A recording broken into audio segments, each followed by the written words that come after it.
Good afternoon sa inyong lahat.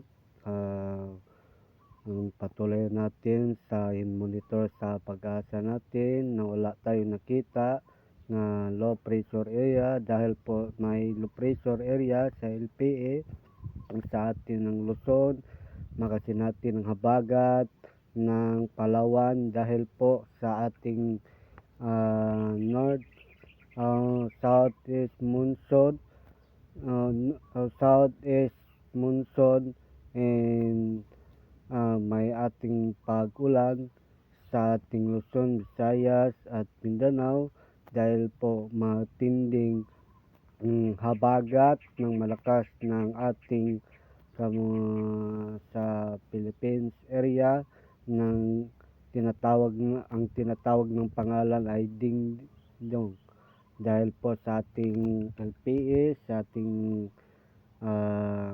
Kabisayan at Luzon, sa ating mga pag-ulan at magdulot pagbaha dahil po sa ating binagbatayan sa ato ang Philippines LPA sa ating Tagaraw ay magtinding habagat sa ating mga sa Luzon at Visayas, Mindanao.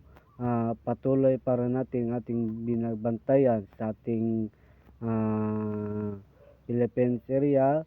So ingat po natin sa ating darating ng taong may dalawa at tatlong bagyo nagsunod-sunod na ating binabantayan sa August 22, 2024 dahil po natin binabantayan pa natin sa ating mga Kabisayan at sa Mindanao. So ating immediate map sa ating patuloy ng ating pagulab sa ating Kabisayan na magdala kayo ng payong dahil po malakas pagulan, magdulot pagbaha at landslide dahil po mag-ingat ng inyong mga cellphone, turn off dahil po. Thank you, maraming salamat.